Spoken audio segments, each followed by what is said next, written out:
why don't we just turn the page and turn the agenda here to the G7, recently passed G7 summit that took place in Hiroshima, Japan. Of course, the traditional G7 countries, the United States, Europe, Japan, but there's also other countries were invited. India was there. Comoros was invited there. Comoros is the presidency of the AU this year. And of course, Mr. Zelensky was also there from Ukraine, which more or less overshadowed the rest of the entire meeting, in addition to the harsh statement against China that was made. But we're very happy to be joined here by Breakthrough News' own Brian Becker, host of the Socialist Program, here on Breakthrough News to discuss all of this. Brian, thank you so much for being with us. Great to be here.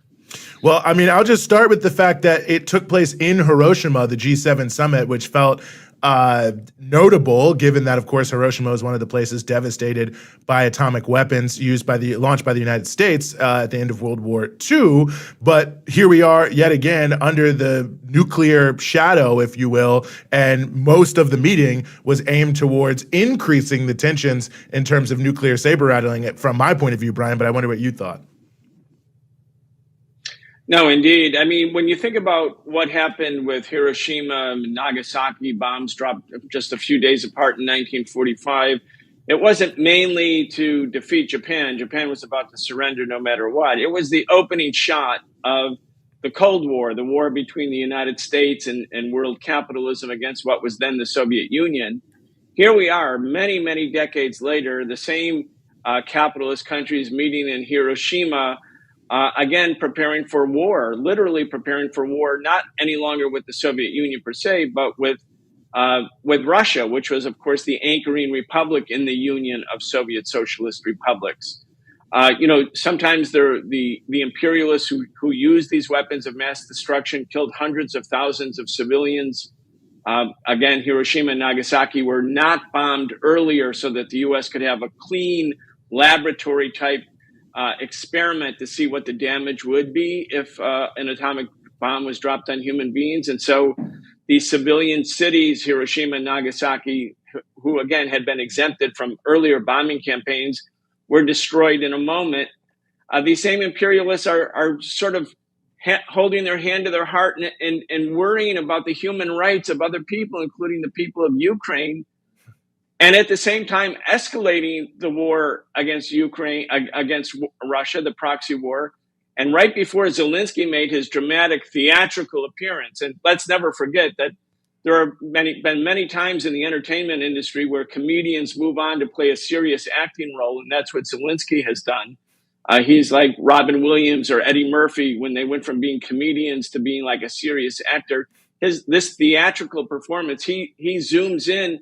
But days before that, the Biden administration says, yeah, we're going to send F-16 fighter jets to Ukraine. That means the U.S. is taking the next step towards real war with Russia.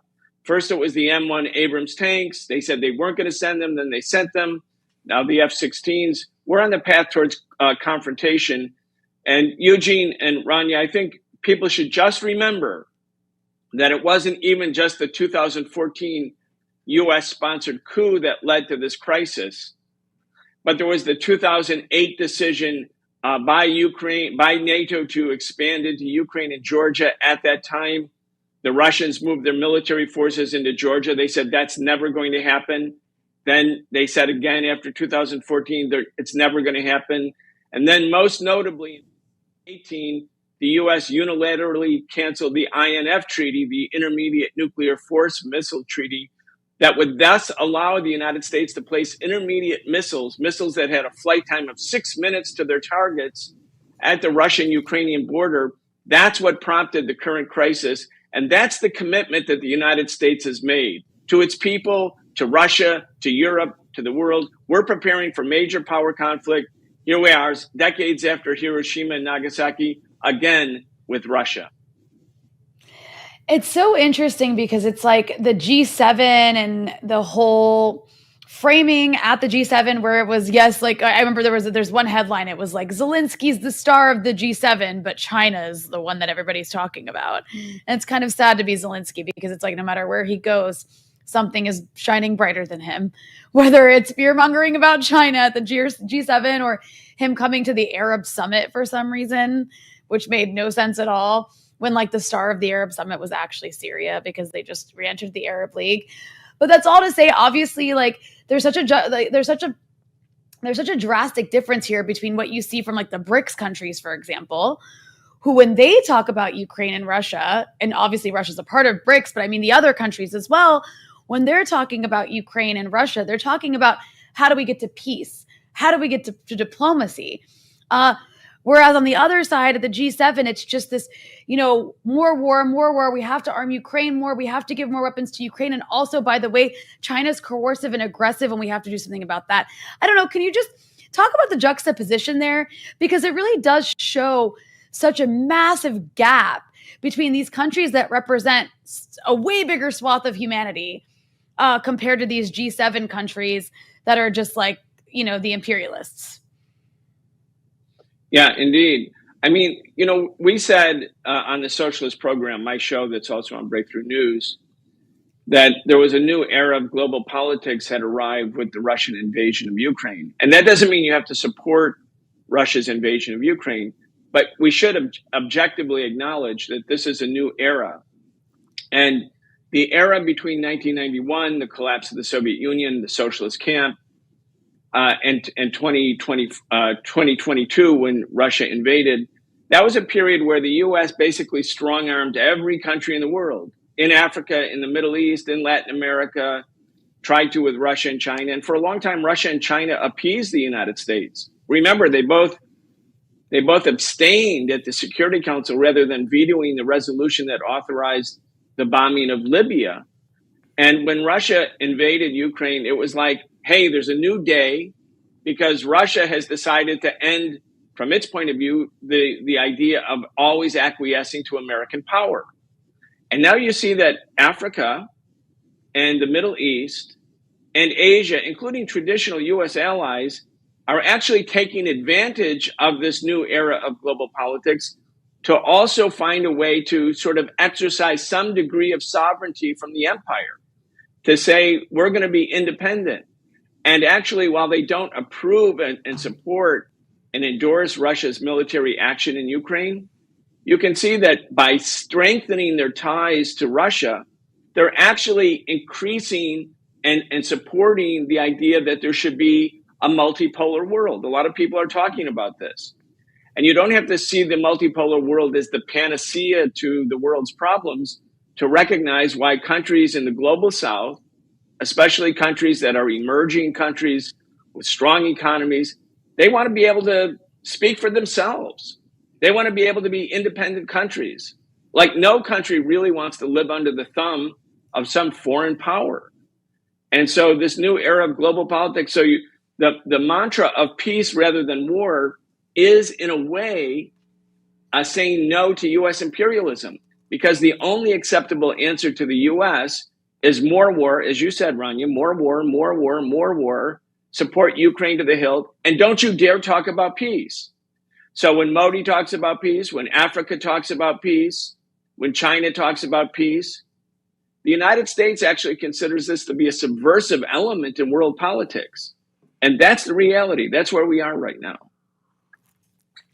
Brian, I think that, this is an important question. And I think in terms of where we are right now, people are wondering, is there a possibility for peace? I mean, in addition to, what peace actually means, could it happen? Obviously, the West does not want it. I mean, we've seen this, small Ukrainian incursion into Russia and the Belgorod region, although they, of course, say that it's some Russian dissidents they've armed. I don't know what is that, but either way, it's basically the same thing. Obviously, we are seeing, the ongoing fighting that just ended in Bakhmut, the possibility, or allegedly ended in Bakhmut, some say, but, the possibility of a Ukrainian counter assault here. And, it's interesting. I was looking earlier, there's this African peace plan that South Africa is touting, where 6 African leaders are allegedly going to go to Kiev and Moscow and try to bring together peace, including Zambia, Senegal, Congo, Uganda, maybe Egypt. But they basically are saying, or planning to say to Ukraine, that they cannot demand full withdrawal of Russian troops from Ukrainian territory as, at the outset to get talks going.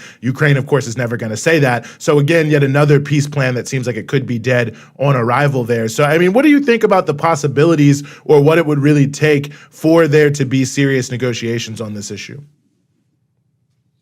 I think it's unlikely at the time being, for the time being.